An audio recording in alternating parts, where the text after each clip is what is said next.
The following beautiful story illustrates how taxing the fast was on the master, Abdu'l-Baha. The resident believers used to say that the phrase effulgence of the prison was a term which had been revealed by the tongue of glory, Baha'u'llah, to characterize the hardships and tribulations associated with life in Akka. It had endured among the friends through word of mouth. At the beginning, these hardships were numerous, but many of them disappeared little by little, mainly because of the changes to the environment. Others still persisted. The various deadly epidemics, which during the time of Baha'u'llah's imprisonment in the barracks had annihilated a large number of the inhabitants, had disappeared, leaving no trace, as had the foul-smelling fumes which had caused and spread infectious diseases. Still, one of those effulgences of the prison, which the passing of time and change in the climate had failed to overcome, was the assault of fleas, mosquitoes, flies, and ants, which confirmed the expression, "Blessed the one who is bitten by the insects of Akka." Another was the 30-day fast, which according to the command of Baha'u'llah was to be observed until the end of the period of incarceration to commemorate the Islamic holy month. Every sincere and devoted believer was expected to observe it gladly and of his own free will. This 30-day fast, which according to the Islamic calendar is observed in the month of Ramadan, continued to be kept until the end of the period of imprisonment in 1909 AD. For the pilgrims and resident believers, who led relatively comfortable and peaceful lives, observing the 30-day fast was not a difficult undertaking. But for the blessed person of the center of the covenant, Abdu'l-Baha, whose life was filled with numerous occupations and hardships, it can be imagined how arduous and exhausting such an observance was. This was especially true when in the month of Ramadan, the Muslims of Akka, including all the government officials, switched their nights and days and conveniently slept during the daytime, while at night, after breaking the fast and observing the obligatory prayers, they crowded Abdu'l-Baha's living room to while away the night and disturb the master until dawn. But that spiritual and heavenly being had to begin his many tasks before the rising of the sun. And so, in the month of Ramadan, no comfort was possible for Abdu'l-Baha. At times, even the opportunity to partake of the meals did not present itself, and therefore his fast began without any breakfast and ended without any dinner. Thus the effulgences of the most great prison sapped his strength and weakened his body. Many times during these days of fasting, I saw the master in such a state of exhaustion that I was deeply shaken. On one such day, he summoned me to his presence in the living room area. As he spoke, signs of melancholy and weariness were apparent in his voice. He slowly paced the floor and then began to climb the stairs with difficulty. The symptoms of fatigue gave way to expressions of displeasure and weariness.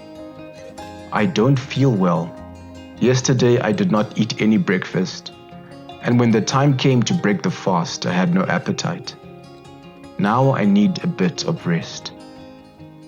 As he spoke, his face was so ashen that I became alarmed for his well-being. So I boldly exclaimed, "It is better for the master to break the fast."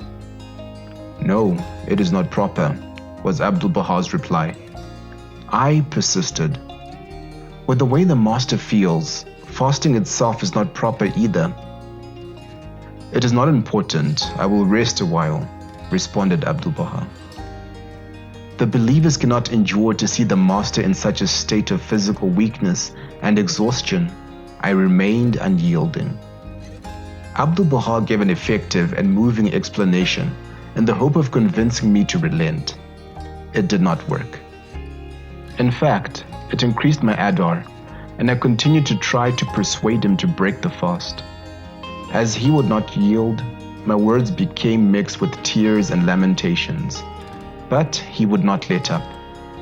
Suddenly, I realized that I had found a new quality in myself, which did not allow me to give in, despite all the reasons that Abdu'l-Baha had offered.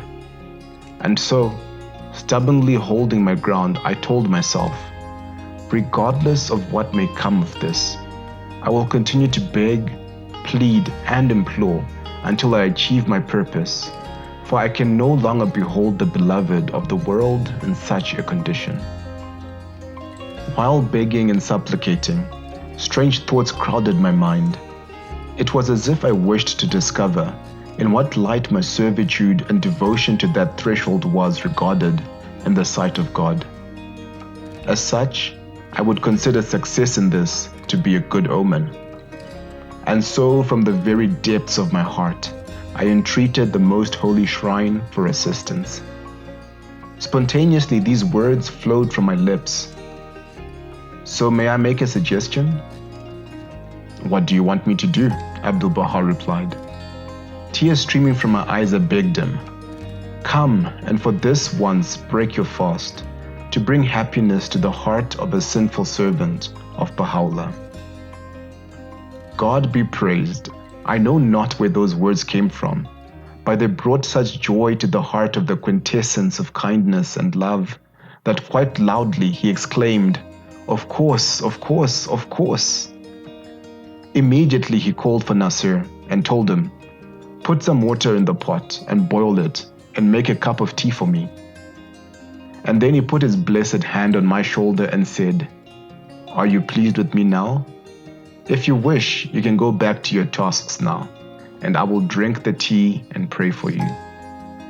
Such feelings of joy and ecstasy flooded my being at that moment that I was rendered incapable of a reasonable response.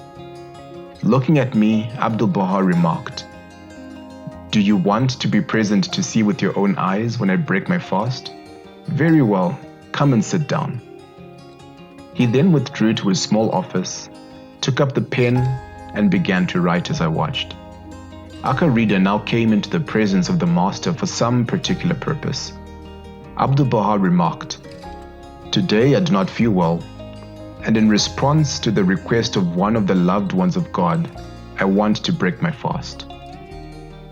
As Aka Reader left the room, the teapot with a single glass and a bowl of sugar were brought in. Addressing me, Abdu'l-Baha said, Jinabi Khan, you have performed a praiseworthy service. May God bless you. If I had not broken the fast now, I would surely have fallen ill and would have been forced to break the fast. And with every sip of the tea, he bestowed on me other kind and loving words. After that, he arose and said, now that I feel better, I will go after my work and will continue to pray for you. And then he started down the stairs. In the reception room there was no one except the late Jinabi Afnan, the same Afnan upon whom the rank of martyr was bestowed posthumously. Addressing him, Abdu'l-Baha said, Jinabi Afnan, today I was not feeling well and intended to rest, but at the request of a beloved friend, I have broken my fast. I am happy to have done so, for otherwise I would have fallen ill. But now I feel well and can continue the work of the cause. Having said this, he walked out of the room. Jinabi Afnan, his eyes shining with the light of pure joy and delight, said, God Almighty, who was that beloved friend so that I can sacrifice my life for him? And I, drunk with manifest victory, exclaimed, it is I, it is I. In brief, rather than any attempted sacrifice of life, and filled with heavenly joy, we embraced each other as our spirits soared.